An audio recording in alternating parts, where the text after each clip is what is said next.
সুপ্রিয় দর্শক মণ্ডলী, আসসালামু আলাইকুম। আমি engineer Mohammad Rakibul Islam, building plan and design consulting চ্যানেলের পক্ষ থেকে আপনাদেরকে স্বাগতম। এখন আমি এসেছি আমাদের এই কনস্ট্রাকশন সাইটটি, যেটি এর আগে আপনাদেরকে অনেকগুলো কাজ দেখানো হয়েছে। যখন এর আগে একটি সাবমার্সিবল পাম্প বসানো হয়েছিল সেটিও আপনাদেরকে দেখানো হয়েছে, গ্রেড বিম, রড বাঁধাই, এগুলো সব কিছু দেখানো হয়েছে। এখন আমাদের নেক্সট স্টেপ যে কাজটি চলতেছে, এটি 6 তলা বিল্ডিং হবে। তো আজকে এখানে বিমের রডগুলো বাঁধাই করা হচ্ছে এবং সিঁড়ির রড বাঁধাই করা হচ্ছে, এগুলো আমি দেখাবো। তো সেজন্য অবশ্যই আমাদের ভিডিওটি শেষ পর্যন্ত দেখবেন এবং আমাদের সাথেই থাকবেন। তো আশা করি ভিডিওটি আপনাদেরকে ভালো লাগবে, আর ভালো লাগলে লাইক কমেন্ট শেয়ার করবেন, আর আমাদের চ্যানেলটি কিন্তু সাবস্ক্রাইব করতে ভুলবেন না। আর এই সংক্রান্ত অনেকগুলো ভিডিও আমাদের চ্যানেলে পেয়ে যাবেন, আপনারা ওই ভিডিওগুলো দেখবেন আর ভিডিওগুলো বেশি বেশি শেয়ার করবে, তাহলে অন্যান্যরা সবাই দেখতে সুযোগ পাবে। তো আপনাদেরকে এখন মূলত দেখাচ্ছি সেটি হচ্ছে যে সিঁড়ির রড বাইন্ডিং। তো এর আগে কিন্তু আপনাদেরকে সিঁড়ির রড বাইন্ডিং এবং কিভাবে বেন্ডিং করা হয় সেগুলো কিন্তু আপনাদেরকে সুন্দরভাবে দেখানো হয়েছে। তো আপনারা এখানে দেখতে পাচ্ছেন আমাদের দুই ধরনের রড, এখানে কিন্তু 12 মিলি রড ব্যবহার করা হয় সিঁড়িতে সাধারণত, আর স্ল্যাবে কিন্তু 10 মিলি রড ব্যবহার করা হয়। তো আপনারা দেখতে পাচ্ছেন যে একটি রড কিন্তু উপর দিয়ে থাকবে আর একটি কিন্তু নিচ দিয়ে থাকবে। তো যেটি নিচ দিয়ে দেখতে পাচ্ছেন এটি কিন্তু বটম বার, আর উপর দিয়ে থাকতেছে এটি হচ্ছে টপ বার, আর এখানে অনেক সময় ক্র্যাঙ্ক বার ব্যবহার করা হয়। তো সিঁড়ি রড বাঁধার ক্ষেত্রে আপনারা একটু সাবধানতার সাথে এগুলো বাঁধানোর চেষ্টা করবেন, যাতে কোথাও কোনো ত্রুটি না থাকে, কারণ আপনার রডটি যেহেতু সিমেন্টের ভিতরে থাকবে, কংক্রিটের ভিতরে থাকবে, তো যখন আপনি এটি সুন্দরভাবে তৈরি করবেন তখন কিন্তু আপনার স্ট্রাকচারটি মজবুত হবে। আর এর মধ্যে যদি আপনারা রড বাইন্ডিংয়ে কোথাও সমস্যা থাকে সেক্ষেত্রে কিন্তু আপনার একটি ত্রুটিপূর্ণ স্ট্রাকচার তৈরি হবে। তো আমাদের এখনও সিঁড়ির সবগুলো রড বসানো হয়নি, তো কিছু কিছু রড দেওয়া হয়েছে। তো বাকি রডগুলো আরও পরবর্তীতে সেটিংয়ে বসানো হবে, অর্থাৎ স্ল্যাবের রডের সঙ্গেই কিন্তু সেগুলো বসানো হবে। তো আপনারা দেখলেন এখানে সিঁড়ির কাজটি চলছে আর কি। আর আমাদের নিচের ফ্লোরটি কমপ্লিট হয়ে গেছে, এখানে দেখতে পাচ্ছেন যে পাশ দিয়ে সুন্দরভাবে শাটারিংয়ের কাজ চলতেছে। তো এখন আপনাদেরকে দেখাই আমাদের এদিকের যে বিমের কাজটি চলতেছে। তো বিমে এখানে ডিজাইন অনুযায়ী যে সকল রড দেওয়া হয়েছে সেই রডগুলোই কিন্তু আপনারা দেখতে পাচ্ছেন। এর আগে আপনাদেরকে গ্রেড বিমের রড বাঁধাই দেখিয়েছিলাম, তো সেখানে যেভাবে রডগুলো দেওয়া ছিল ডিজাইন অনুযায়ী সেভাবেই কিন্তু দেওয়া হয়।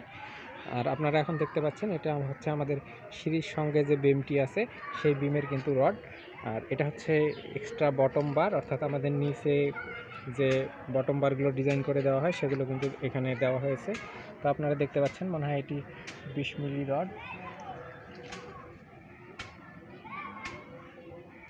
এখানে জিপিএস ইস্পাত ব্যবহার করা হয়েছে, 16 মিলি এবং 20 মিলি রড দিয়ে ডিজাইন করা হয়েছে। যেটা 20 মিলি ডায়া রড, এখানেও 20 মিলি ডায়া রড দেওয়া হয়েছে, আর এখানে একটা এক্সট্রা বটম দেওয়া হয়েছে।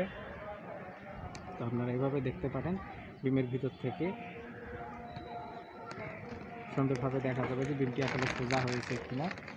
এছাড়া অনেক ধরনের লেবেল ব্যবহার করা হয়, স্পিরিট লেবেল এবং অন্যান্য লেবেল, যেগুলোর সাহায্যে আপনার বিমের লেবেলটি সমান এবং সোজা করা হয়, যার ফলে একটি সোজা বিম পাওয়া যায়। এবং শাটারিংয়ের ক্ষেত্রে অবশ্যই আপনারা খেয়াল করবেন যাতে আপনার বিমটি সঠিকভাবে শাটারিং করা হয়। যদি সঠিকভাবে শাটারিং না করা হয় তাহলে কিন্তু বিমের নিচের কোণাগুলো এবং শেপগুলো কিন্তু ততটা ভালো হবে না।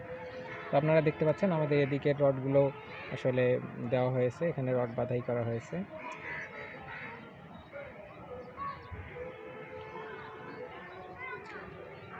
আর এগুলো হচ্ছে আমাদের কলামের রড, এই কলামের রডের সঙ্গে কিন্তু এই বিমগুলো এইভাবে সংযোগ দেওয়া হয়।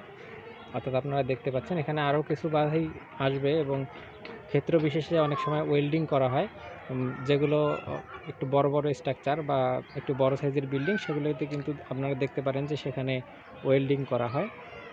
আর তারের সাহায্যে বাঁধলেও সেক্ষেত্রে মোটামুটি পর্যাপ্ত শক্তিশালী বিম এবং স্ট্রাকচার পাওয়া যায়।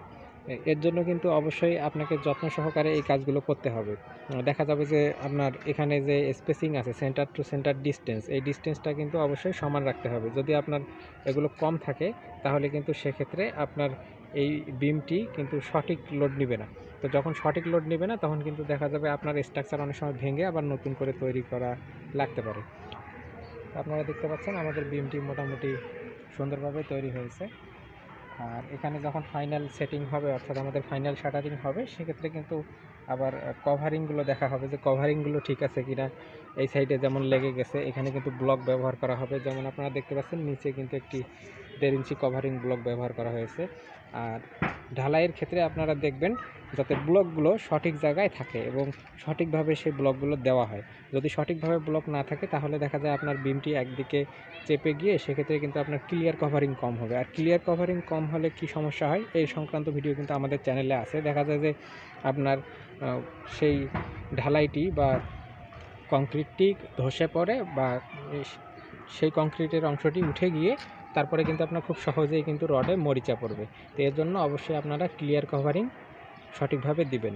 তো সেই সংক্রান্ত ভিডিওগুলো আপনারা অবশ্যই দেখবেন, তাহলে আশা করি অনেক কিছু জানতে পারবেন। যারা নতুন বিল্ডিং নির্মাণ করতে যাচ্ছেন এবং নতুন বাড়ি তৈরি করতে যাচ্ছেন তারা কিন্তু অবশ্যই আমাদের চ্যানেলের কনস্ট্রাকশন সাইট রিলেটেড ভিডিওগুলো মনোযোগ সহকারে দেখবেন। আশা করি অনেক কিছু শিখতে পারবেন।